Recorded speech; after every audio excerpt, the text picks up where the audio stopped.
ధర్మస్థల మంజునాథ ఆలయం హిందూ పవిత్ర క్షేత్రాల్లో ఒకటి. కర్ణాటక రాష్ట్రం దక్షిణ కన్నడ జిల్లా బెళ్తంగడి తాలూకాలో నేత్రావతి నదీ తీరంలో ఈ శైవ క్షేత్రం ఉంది. ఇప్పుడు ఈ శ్రీ క్షేత్ర ధర్మస్థల మంజునాథ టెంపుల్ గురించి పూర్తి వివరాలు ఈ వీడియోలో తెలుసుకుందాం.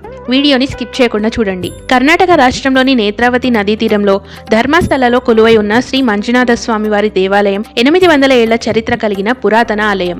జైనులు నిర్మించిన ఈ ఆలయంలో శివుడు మంజునాథుడి రూపంలో దర్శనమిస్తాడు. వైష్ణవులు అర్చకులుగా వ్యవహరించడం శైవక్షేత్రం ప్రత్యేకత. ఈ శైవక్షేత్రంలో శివలింగం, నంది విగ్రహాలే కాకుండా నలుగురు ధర్మదేవతలు, అలాగే జైనులు భక్తి శ్రద్ధలతో ఆరాధించే బాహుబలి విగ్రహాన్ని ఇక్కడ దర్శించుకోవచ్చు.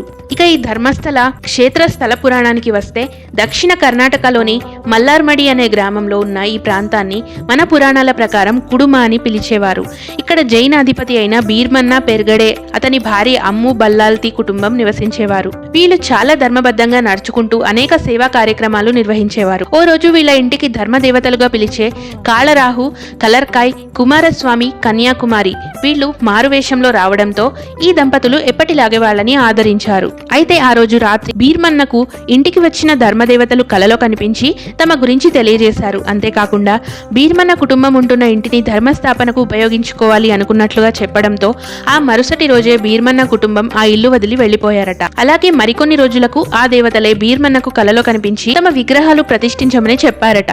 వాళ్ళు చెప్పిన ప్రకారం బీర్మన్న ఆ దేవతల విగ్రహాలు ఏర్పాటు చేశాడు. ఆ సమయంలో అక్కడ పూజాది కార్యక్రమాలు నిర్వహించేందుకు విచ్చేసిన బ్రాహ్మణులు ఇక్కడ శివలింగం కూడా ఉంటే శుభప్రదంగా ఉంటుందని చెప్పడంతో అప్పన్న అనే మరో భక్తుడు వెంటనే శివలింగాన్ని తీసుకొచ్చి ప్రతిష్ఠించాడట. ఇలా జరుగుతున్న క్రమంలో కొన్ని రోజులకు బీర్మన్న వంశస్థుడైన దేవరాజ హెగ్గడే అనే మరో భక్తుడు ఉడిపికి చెందిన వరదరాజస్వామి అనే పీఠాధిపతిని ఈ ఆలయాన్ని సందర్శించాల్సిందిగా ఆహ్వానించాడు. ఆ వరదరాజస్వామి స్వామీజీ ఈ ఆలయానికి విచ్చేసి ఇక్కడ శివలింగానికి విశేషమైన పూజలు నిర్వహించి అక్కడ జరుగుతున్న మంచి కార్యక్రమాలను పరిశీలించి ఈ క్షేత్రానికి ధర్మస్థల అని పేరు పెట్టారని, అప్పటి నుంచి ఈ క్షేత్రం ధర్మస్థలగా పేరుగాంచిందని ప్రశస్తి.